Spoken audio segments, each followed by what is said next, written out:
Hi, I'm Beryl, and the theme for today's video is tofu. Today we actually have 6 tofu recipes from 6 different countries, so let's get started.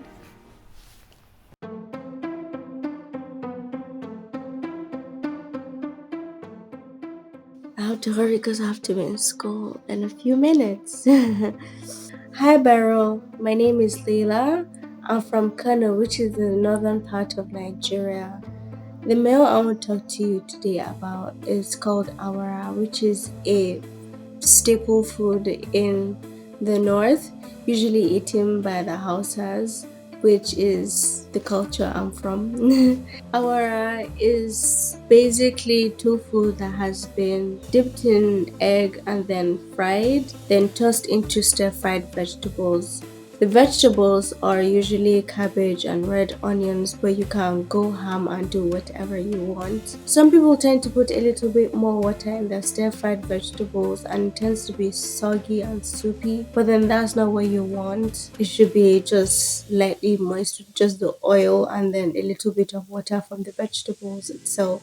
Then you toss in your awara and then it looks beautiful. It's an explosion of colors. Awara reminds me of those nights when we have a late lunch and we decide to skip dinner and then we buy ourselves like 200 naira awara and then we just sit and watch TV and we eat with some chili flakes added to it. Perfect.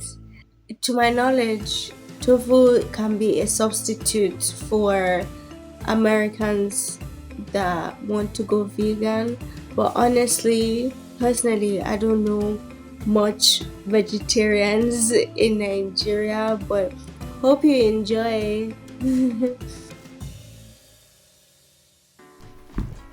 Did you guys see my mistake? I don't know if you caught it, but I grilled the tofu and realized that I forgot to put it in the egg dip, so then I put it in the egg dip and then I grilled it again. Honestly, I think no harm, no foul, but sometimes you gotta read the directions more than once before you start filming, you know what I mean? Whoa. Maggi seasoning, it is no joke. You think, oh, I didn't put that much flavor in this, but then you take a bite and you're like, whoa, it did a lot of work in that one little capsule, you know? I know that I was supposed to put cabbage in this and we had like a little bit of cabbage left in my fridge. So I was like, oh, great, I'll use that cabbage. Somebody ate the cabbage. Who did it? It wasn't me. Anyway, so we got peppers in here and onions. I have to say that I completely agree that when you overcook crunchy veggies for something like this and they're just mushy and soft, it's one of my least favorite things in the world. I like all of my veggies to maintain a little bit of crunch, which is why I do have some regret that there's no cabbage in this, because cabbage would have been a great addition. Next time though. The artist today is Eri Aikawa. She is a Japanese Filipino illustrator based in Japan. Her work has this 1950s manga pinup anime vibe that I totally love. And she has a YouTube channel, which I'm leaving a link to. The last thing I want to say is I like this dish because it doesn't feel like the tofu is just here instead of a piece of chicken. It feels like a tofu dish, and the tofu is the star, and so are the veggies, and it's good the way it is, you know? I don't miss the meat.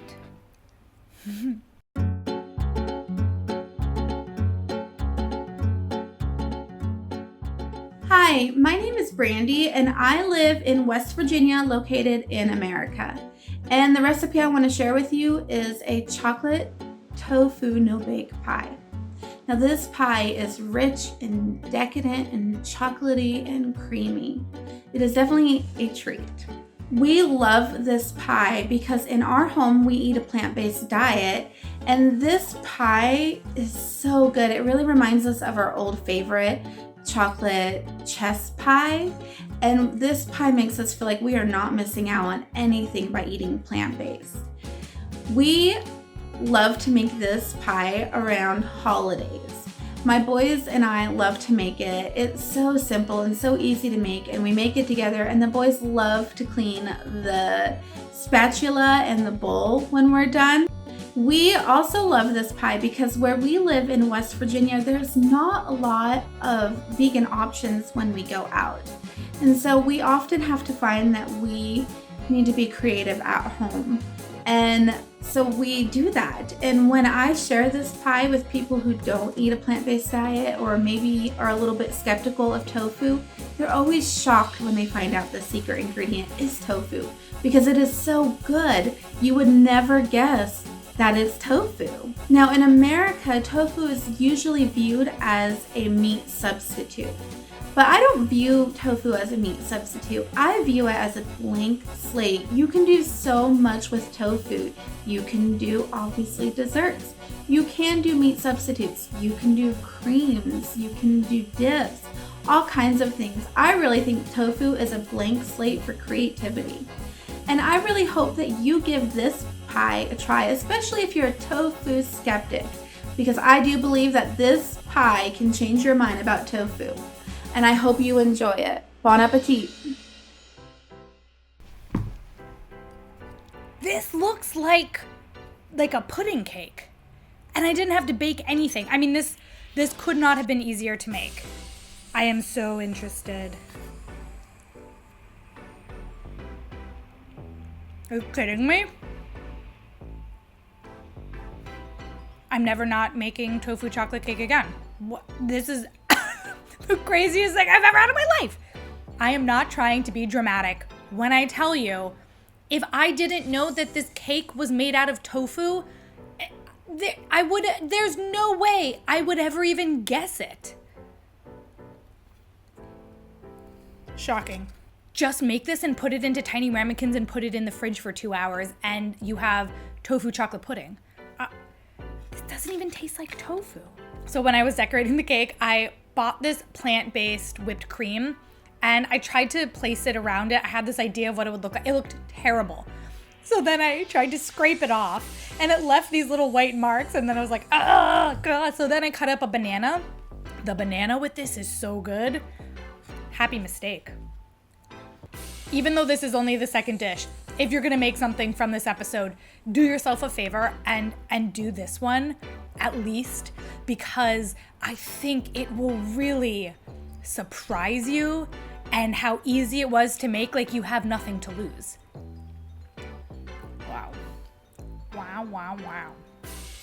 Owen Wilson, wow. Before the next tofu dish, let's talk about the sponsor for today's video, HelloFresh.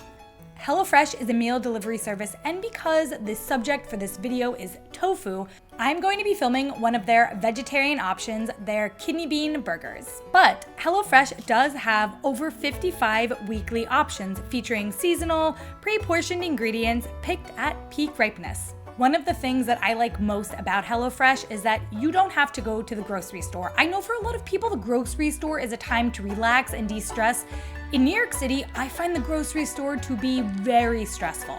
HelloFresh is a one-stop shop. You can get breakfast options, lunches, dinners, desserts, snacks, you name it. And it's very customizable. They have veggie, pescatarian, fit and wholesome meals that make it easy for you to stick to your goals.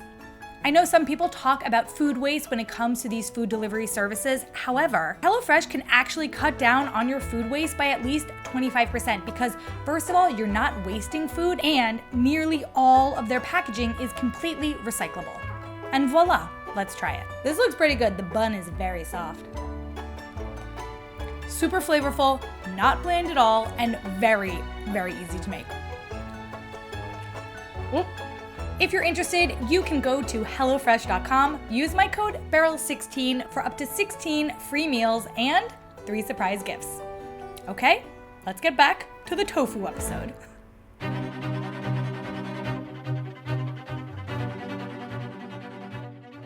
Hi, my name is Vanessa. I'm originally from Indonesia, but I'm currently living in Seoul, South Korea. The dish I want to share with you today is called sundubu-jjigae, and sundubu-jjigae literally translates to soft tofu stew.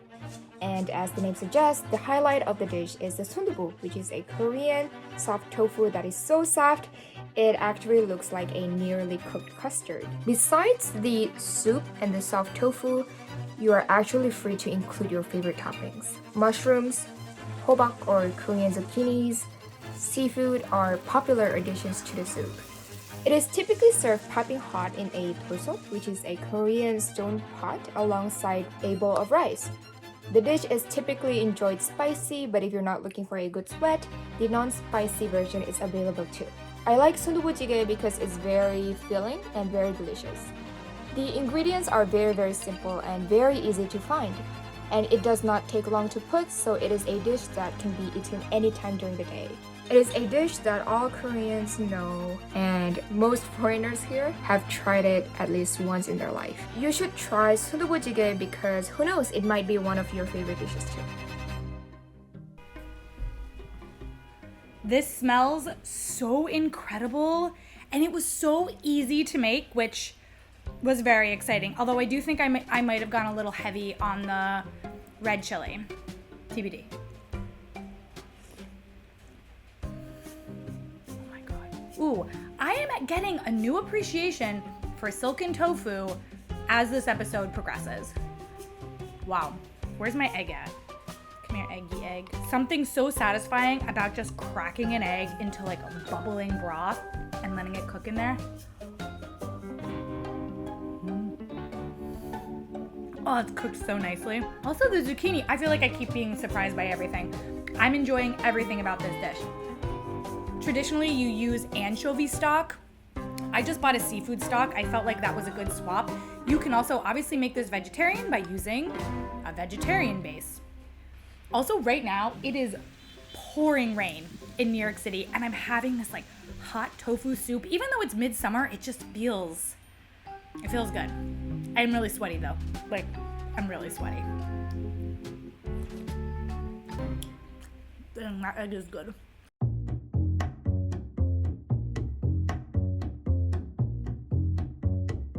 Hi Beryl, my name is Arum. I live in Bekasi in Indonesia. The dish that I want to share with you is martabak tahu or tofu martabak. It's a simpler version of martabak telur that you mentioned before in your previous video. It's basically a mashed tofu mixed with eggs and spices, then wrapped in a spring roll wrappers and then fried until it's crispy. I love this dish so much because it's easy to make and the ingredients are simple, but it tastes really good. It's crispy on the outside, it's juicy on the inside. Pretty common street food snack or jajanan pasar here. You can almost find it everywhere. Well, basically Indonesian loves gorengan or fried food. My mom usually makes this whenever we have a lot of tofus in the fridge, and she is the one who taught me how to make martabak tahu. Tofu itself is a staple food here in Indonesia, not only for the vegans and the vegetarians, but for everyone. I think because tofu is cheap, but it's delicious. It's a good source of protein. I'm so happy that you are exploring tofu and sharing it to the world because tofu is a big part of Indonesia, so I'm really excited for you to try martabak tahu. I hope you like it and selamat mencoba. Okay, the best part about this, at least before I try it, is the vindication that I'm feeling for the fact that I opened up that canned corned beef like a pro. Nay, we forget, the first time I did, which was also on camera by the way, the disaster that ensued. I need help.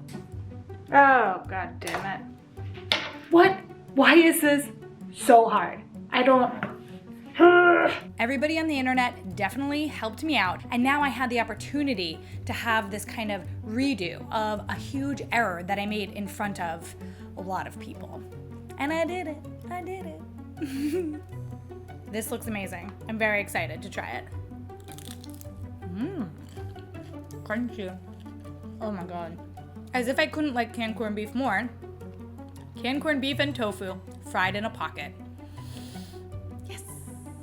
I think that this recipe is super surprising for me as an American because in the US, generally speaking, tofu is a meat substitute, and so seeing a recipe with canned corned beef and tofu together, not that common. And it kind of like challenges my idea of tofu as a food for vegetarians. Man, this is good. I think that if you're interested in trying canned corned beef, this is a very good recipe for it because everything is so harmonious. No one flavor is overpowering. Neither the canned corned beef, nor the tofu, nor the chilies that go into it. It's all just like a perfect little pocket. A perfect little pocket. I like that.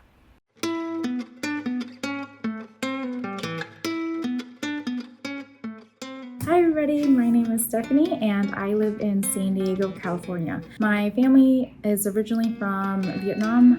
Both my parents immigrated to the US from Vietnam in the early 20s and they actually met here in San Diego. The dish I want to share with you all today is called đậu hũ nước đường, which basically means sugar water tofu. Đậu hũ nước đường is a sweet, delicate Vietnamese dessert.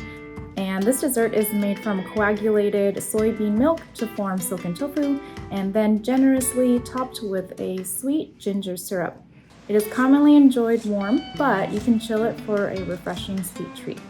When it comes to tofu, most people probably won't think of it as a dessert, but this dessert works because tofu is pretty bland on its own. However, you have the sweetness from the syrup and the fresh ginger in the syrup that adds an amazing flavor and zing to the tofu. This dessert reminds me of trips to Orange County with my family. When my siblings and I were little, my parents would drive us all up to Orange County to go grocery shopping at the Asian market, and we would buy a ton of Vietnamese banh mi to bring back home to eat, as well as to share with extended family. I don't eat this very often anymore, but whenever I do, I think of my family and our road trips to OC, and that makes me really happy. In Vietnam, this dessert is commonly sold as street food. Vietnamese women would lug around 2 large baskets on opposite ends of a pole over their shoulders and yell the name of the dish. I think people should try this because it's simple yet deliciously satisfying. This sweet treat has such comforting flavors and textures. It will nourish, satiate, and warm your belly. I hope you enjoy it. Bye. Another dessert, I love that the tofu looks like tofu. Like we haven't hidden it in a cake. And also that ginger syrup, I'll tell you the truth, I already tasted it. It's a keeper. It's so good. This tastes like flan. This tastes just like flan. Doesn't taste like tofu. Wow, this ginger syrup. Wait, I'm sorry. I feel like a little bit discombobulated because this tastes like flan and does not taste like I'm eating a bowl of tofu.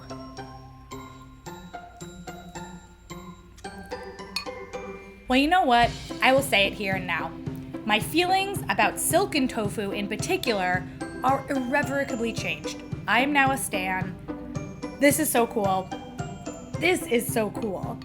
Okay, I know that earlier I said if you're gonna make one dish from the show, make the pie. If you're gonna make one dish from the show, make this one now. Because this one is even more surprising. I mean, look, if you like chocolate mousse, make that one. If you like flan, make this one. Wow. I didn't think that the desserts were gonna get me like this, but this is great.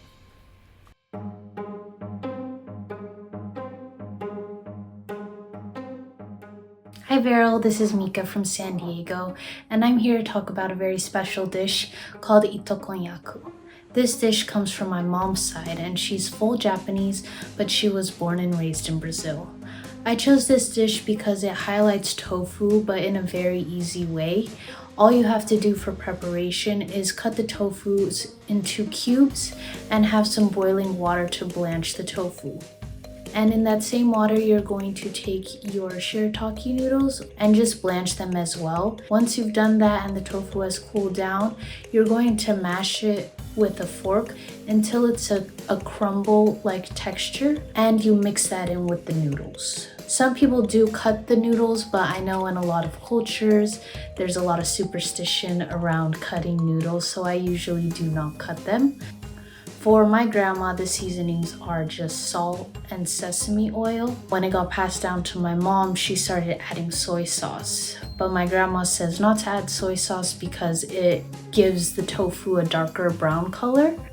And along with that, as it came down to me, I also add MSG, just because I know my grandma adds MSG to a lot of things. And I think she doesn't tell us, but I think that's her special grandma's touch, and that's what makes all of her food taste so good. You just mix it together, and the main flavor of this dish is the sesame oil, and that's it. Sometimes I like to add chili oil to make it spicy, but this can be a side dish. Sometimes I eat this just for lunch really quickly, but it's a great little dish that you can make super easy and very nutritious and high in protein, low in carbs. So try this one out. I hope you like this one, Beryl. I have not had shirataki noodles in a while, but when I tell you the hold that these noodles had on me a couple of years ago, I was obsessed with them. I like the combination of these noodles with the tofu. It just feels like this is gonna be really good. Tofu just takes on the flavor of whatever you put next to it. And so when people say they don't like tofu, I just kind of don't understand what they don't like, because it must just be that they don't like the dish that they've prepared. If you're wondering what these noodles taste like, the answer is texture. They also don't really have much flavor. They do have a funky smell when you open the bag. I definitely recommend rinsing the noodles and always putting them in a bit of hot water, just like as a blanch before you eat them, because there's like, it's got that kind of mushroomy smell, but somehow a little worse. I definitely wish I had put some chili oil on this. It would have been so good, but I wasn't thinking, and I was just excited to do that final plating presentation. And then I was like, too late.